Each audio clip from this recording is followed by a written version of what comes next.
much. Next up, we've got Patricia. I said to her, how shall I announce you? She said, an NHS user. Hey, Patricia. Hello everyone.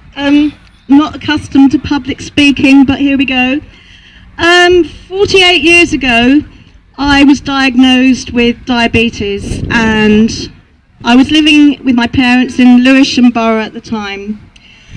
And from that moment onwards, I was under the NHS for the care of my diabetes.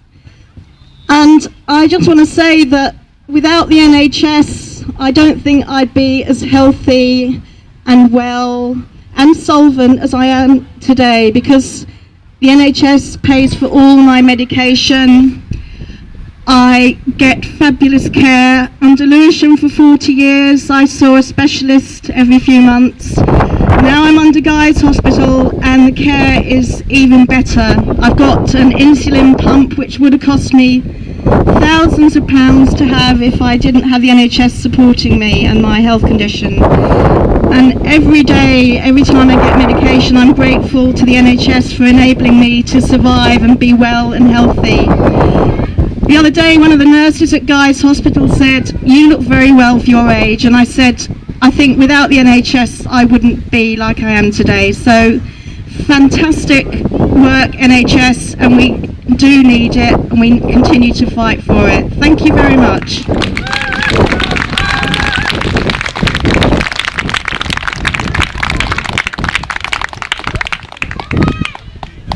Thank you, Patricia. I think that says it all for all of us.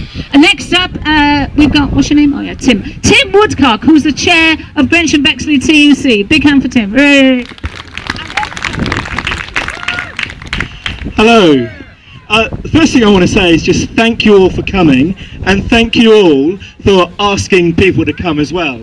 If we have another march, one of the things we've got to make absolutely certain of is that we're all asking our neighbours and our friends to come along, because what's happening right now is the destruction of the NHS. People, you're not necessarily seeing the destruction of the NHS, but it's happening slowly.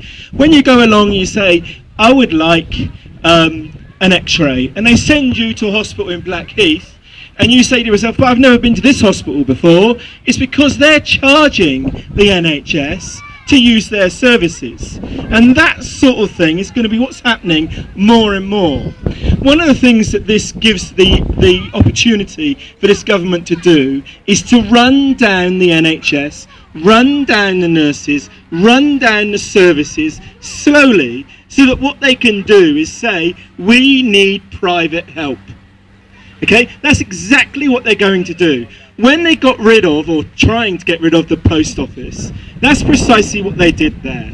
Okay, they started saying, well, you know, they're not getting your letters in on time, you know, and so they reduced the service to, and now what have we got, one a day. Okay, and when recently we had this Olympics thing, and you notice that all of the advertising was for a certain American company, DHL.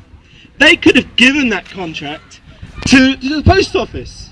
You know, they say, every time you hear those people speak, they say, our country. They always say, our country this and our country this. Now, when they get the opportunity to actually look after a service that's been in our country for 300 odd years, they didn't take that opportunity.